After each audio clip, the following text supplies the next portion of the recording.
సరే సార్, నా పేరు రజిత. నాకు ఇద్దరు పాపలు. మాకు కూలి పని చేసుకొని బతికేటోళ్ళు. మాకేం లేదు. మా భర్త డీసెంట్ డ్రైవరు, వరంగల్లో పని చేస్తాడు సార్. 15 రోజులకు 20 నెలలకు ఒకసారి వచ్చి పిల్లగాళ్ళని చూసుకొని పోతాడు సార్. అమ్మా, మీ భర్తకు ఎందుకు చంపారంటారు? ఎందుకు చంపిలో అదే తెలుస్తలేదు సార్. ఎందుకు చంపిలో దాని గురించి తెలుసుకోవాలి. ఇక గతంలో ఏదైనా కక్షలు ఉన్నాయా? గతంలో ఆయన ఏ ఊళ్ళో ఎవ్వరితో గొడవ పడాడు సారు. ఈ ఊళ్ళోకి ఆయనకు మంచి పేరే ఉన్నది సార్. ఎవరి గొడవ పంచ ఎక్కడికి పోతారు. ఆ కులాల సుత ఎన్నడూ మేము చేపలకు సుత పోము సార్. అలా ఆ సర్పంచ్ గారే చేపించి మీరు చెయ్యండి నేను చూసుకుంటా అని ఫోన్లో మాట్లాడిన విషయం కూడా తెలిసింది. పోలీస్ రికార్డులలో కూడా వచ్చింది. ఆయన వీళ్ళని చేయమంటేనే వీళ్ళు చేసిళ్ళు. సర్పంచ్కి ఎందుకు అంత కక్ష? ఎన్నడూ మీరు ఒకటి ఏమంటున్నారంటే మీకు వారికి ఎలాంటి ఘర్షణ లేదంటున్నారు, ఊరి వాళ్ళతో ఎలాంటి విభేదాలు లేదంటున్నారు. కానీ సర్పంచ్ ఎందుకు అలా చేయించారని మీకు ఎంత తెలిసి ఉంటుంది? సర్పంచ్కి మరి మా నాన్నకి ఎటువంటి గొడవలు ఉన్నాయో మాకైతే ఇంతవరకు తెలియదు సార్. వాళ్ళకి మరి ఆ రోజు ఇక్కడ ఏంటి 5వ రోజు కార్యక్రమంలో గొడవ అయిన తర్వాత ఎటోళ్ళు అటు వెళ్ళిపోయిళ్ళు. ఊరు పెద్దలు వచ్చి ఇంటికాడ మాట్లాడిళ్ళు. మా అమ్మ కూడా బతిలాడింది, ఏం చేయమని చెప్పిళ్ళు. సరే ఇట్లా గొడవ అయింది అనేసి సర్పంచ్కి ఒక 10-15 సార్లు ఫోన్ చేసిండట. మా ఊరు పెద్దలు, మా ఊర్లో వాళ్ళు చేసిన వాళ్ళంతా ఫోన్ చేసి అందరు ఫోన్లు ఎత్తి మాట్లాడిండట. మా నాన్న ఒక్కని ఫోన్ ఎత్తలేదట. బ్లాక్ లిస్ట్లో పెట్టినని కూడా సర్పంచ్ గారు ఒప్పుకున్నారు. మరి అంతా ఎందుకు ఆ బ్లాక్ లిస్ట్లో పెట్టిళ్ళు అది మాకు తెలియదు. అయితే గొడవైన విషయం చెప్తానికి చేసిండు ఫోన్ ఎత్తకపోతే సర్పంచ్ వాళ్ళ ఇంటికి పోయిండు. ఇట్లా అయిందని చెప్తానికి. ఊరు పెద్ద కాబట్టి సర్పంచ్ వాళ్ళ ఇంటికాడనే వాళ్ళంతా అటాక్ చేసి కొట్టిల్లట. కొట్టిన తర్వాత ఎవరికి ఇష్టం వచ్చినట్టు వాళ్ళు కొట్టిల్లట. కొట్టిన తర్వాత బాగానే రక్తం పోతున్నది. రాళ్ళట, కట్టెలట, రాడ్లట, గొడ్డన్లట, గొడ్డలు బండ్లు వేసుకొని గొడ్డలు కట్టుకొని ఊరు మొత్తం తిరిగిల్లట మనిషి కోసం. మరి మీ నాన్నని ఎక్కడ కొట్టారు, ఎక్కడ చంపేశారమ్మా? మా ఇల్లేమో ఇక్కడ ఉంది సార్. ఈ స్కూల్ అవతల మా ఇల్లు ఉంది. ఆ చెరువు కట్ట సైడు అక్కడ చేసిళ్ళు. నేను వర్క్ చేస్తా సార్. నా స్టడీ అయిపోయి నేను వర్క్ చేస్తా. ఏం వర్క్ చేస్తారమ్మా? నేను డెంటల్ హాస్పిటల్లో చేస్తా సార్, తొర్రూరులో ఒక హాస్పిటల్లో. నేను లేను. మా చెల్లె ఇప్పుడు 2nd ఇయర్ చదువుతుంది. తనకు ఫీవర్ వస్తే హాస్టల్ నుండి తీసుకొచ్చినాం. మా అమ్మకి రీసెంట్గా ఆపరేషన్ అయింది. బీపీ కూడా హై అవుతుంది. హార్ట్ బీట్ స్పీడ్గా అయ్యి టెన్షన్ అవుతుంది. దానివల్ల ఆమె కూడా అనారోగ్యంగానే ఉంది. వీళ్ళు ఇంట్లో ఉన్నారు. మాకు ఫోన్లు కూడా ఎవ్వరు చేయలేదు. ఇట్లా అవుతుంది, గొడవ అవుతుందని పోలీసు వాళ్ళకి ఒక్కరు చెప్పలేదు. కొడుతుంటే ఒక్కరు అడ్డుపడలేదు. మా సొంత పాలల్లో కూడా అక్కడ ఉండి నిలబడి చూసి కానీ ఒక్కరు కూడా అడ్డుపడలే. పెద్ద మనుషులు కూడా మీకు సహకరించలేదు. మా సొంత వాళ్ళు ఉండి కూడా దగ్గరుండి చూసి కానీ ఒక్కరు కూడా సహకరించలేదు. ఎందుకంటే ఊరు పెద్దల ఇంటిది సర్పంచ్కి ఎదురు తిరగొద్దు, సర్పంచ్ మనకు అన్ని చేస్తాడు, నలుగురు రామలింగం గారి మాట కాదని వద్దని వాళ్ళు చేయమన్నారని వీళ్ళు సప్పుడేక నిలబడి చూసిళ్ళు. కొట్టి రోడ్డు మీద కొట్టిన తర్వాత కూడా ప్రతి ఒక్కరు సాయం చేస్తానికి రాలేదు సార్. కొండి మాకు సంబంధం లేదని నిలబడ్డారు. మంది లేరని కాదు సార్, నరి రోడ్డు మీద మంది ఉన్నారు. అప్పటికి చావ కొట్టి రక్తం కారుతుంటే 2 చేతులు ఎత్తి దండం పెట్టిండట. వదిలేయండి, తప్పయింది, నాకు 2 ఆడపిల్లలు ఉన్నారు, పెళ్ళిడికి వచ్చిళ్ళు, వాళ్ళకి ఎవ్వరు లేరు అని కూడా దండం పెట్టినా కూడా వదిలేయలేదా సార్. అక్కడి నుంచి 2 చేతులు పట్టుకొని ఇట్లా మనిషిని ఇంత ఇట్లా లేపి 2 కాళ్ళు 2 చేతులు పట్టుకొని ఇంత ఎత్తు నిండి ఎత్తేసిల్లట. ఎత్తేసి కాళ్ళు ఊరుకోకుండా రాళ్ళు తోటి కొట్టిల్లట, కాళ్ళు రక్తం కారేటట్టు.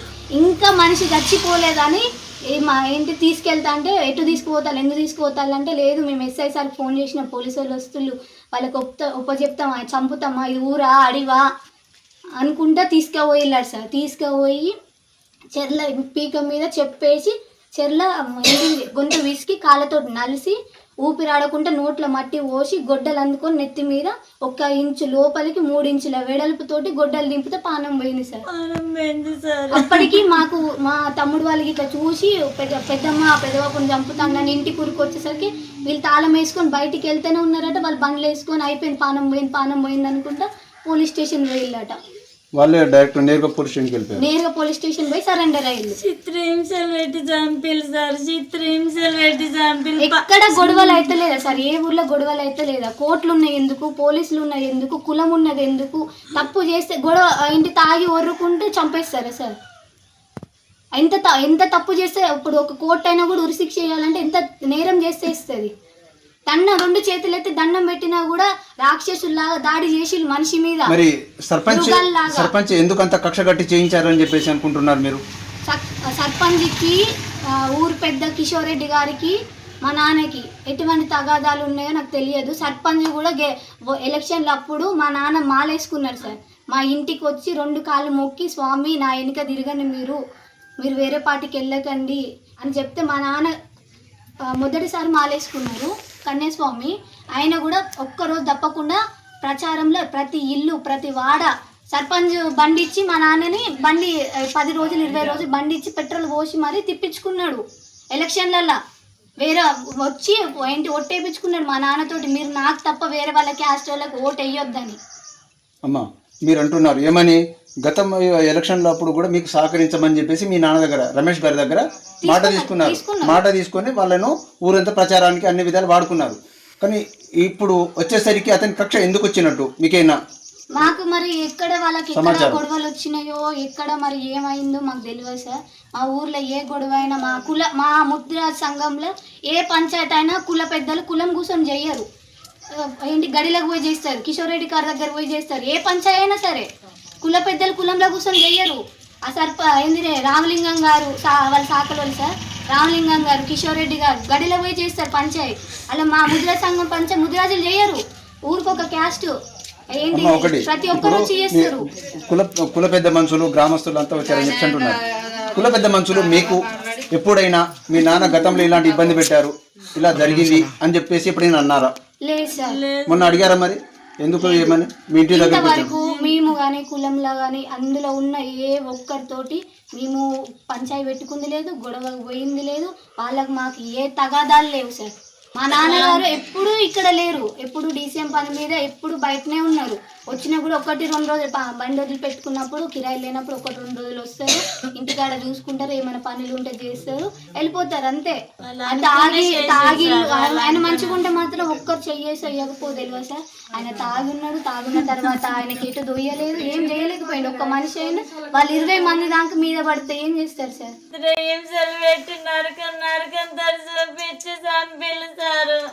ఆయన కొట్టేసిన చూత పండుకున్నాను చూత తీసుకుపోయి చంపిలు సార్. అట్లా 10 నిమిషాల తర్వాత చూత పెట్టి ఎంత నరకం పడి ఒక్కొక్క దెబ్బ ఎంత ఏడ్చి ఎంత బాధపడి చనిపోయిందో వాళ్ళకి ఒక్క రోజైనా మైండ్లో మేము తప్పు చేసినాం, 2 ఆడపిల్లలు ఉండి ఏం చేయలేకపోతాం సార్. ఎవ్వరు సపోర్ట్ ఇస్తలేరు మాకు. ఇలా మెయిన్గా సర్పంచ్ ఊరు పెద్ద కిషోర్ రెడ్డి గారు ఉన్నారు, ఎవ్వరు మాకు సాయం చేస్తలేరు. ఇంతవరకు ఒక్క మనిషి వచ్చి మమ్మల్ని ఎలా జరిగింది ఎందుకు అయిందని అడిగిన నాదుడు కూడా లేరు. ఈ సర్పంచ్ పేరు బయటికి రావద్దని కుల పంచాయి అని చేపల విషయం తీస్తున్నారు. ఒక్కరోజు చేపలు పడటానికి మా నాన్న పోలేదు సార్ చెర్లకి. ఎప్పుడైనా పాలు పెడితే మా తాతయ్య తెచ్చిస్తారు. మా నాన్న ఎక్కడనో ఎటో హైదరాబాదో లేకపోతే ఎక్కడెక్కడనో కిరాయిలో పోతాడు, ఎక్కడనో ఉంటాడు. వాళ్ళ నుండి వాళ్ళకి శిక్ష పడాలి. మా నాన్న చావు కారమైన ఏ ఒక్కరు బయట ఉండొద్దు.